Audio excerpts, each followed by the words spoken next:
I don't speak for all the crowns, but I can speak from a lot of experiences that I've had with many, many crowns and many different police services across Canada. And I find commonalities and themes that inform, define, and limit the dialogue. The dialogue that we have starts by way of context from a fundamental principle that is recognized and defines the legal and constitutional landscape in Canada, and that is simply or basically this, that the police and the prosecutor perform separate and distinct functions and roles. And the importance of maintaining separation is perceived as promoting efficiencies and best results for our criminal justice system. So this is the paradigm from which dialogue begins. And the distinct functions reduced to their essence from the police is that the investigative role is a separate one. And the investigative role is the power that should not be influenced by other forces to define the scope of an investigation and the targets of it, and to collect the evidence and the fruits, we call it, of that investigation. The duty that the police have is to perform that function. The prosecutor's function, I slip into that every now and then, is to take the investigative fruit, the basket that the police have collected, and to decide what charges we will proceed, how we will proceed, and decide how to proceed. Will we continue with the prosecution? Will we decide not to start a prosecution? Will we decide to dispose of a prosecution by guilty plea? And afterwards, do we decide if there's going to be an appeal? These are my decisions. When I perform that function, I don't act for the police. And the police, when they perform their function, they don't act for me. I cannot direct them, and they can't direct me. I cannot control them, and they can't control me.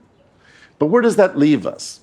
Over the last 20 years, there's been a natural evolution informed by the reality of increasing complexity in terms of the size and scope of police investigations that technology has enabled, and the development of constitutional principles that add complexity to challenging the investigative decisions, primarily in the collection of that fruit basket. So the role of the Crown, increasingly over that time, has required an evolutionary response that engages collaboration at the early and the beginnings of that investigative enterprise.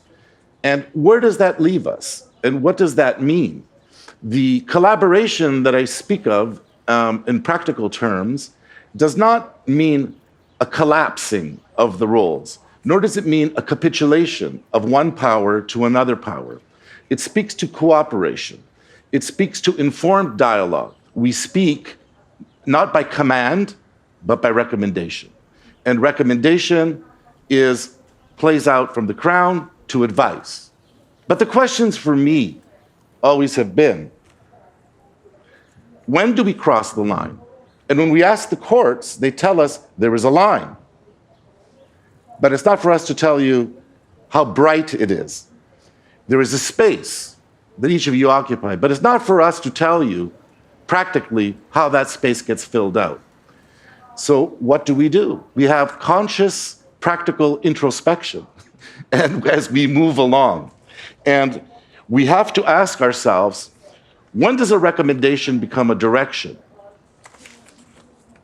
When does advice become command? I would start with training, and training is an ongoing intergenerational commitment because you keep repeating a mantra almost to break down barriers of understanding and communication, to develop common terminology, common language. And from that organic relationship, you can build edifices that represent your commonality and your connection through business rules, through memorandums of understanding, through commitments, and to common causes arrived at from separate places. And what does good mean? It means which ones will survive the scrutiny of the defense and the judges. So at the beginning, the dialogue used to be by the police, the last time I checked, I lay the charges. I said, thank you. The last time I checked is I stay the charges. I don't proceed with them. That's not a very salutary conversation. The question should be a connection point that there is a consensus that this is the right fit, that this basket is not left outside to the elements of attrition, complacency, antagonism, that it is ready to be delivered and to be consumed properly. These are the dimensions that animate and inform my introspection, my conscious development of practice on the plane of mutual interdependence.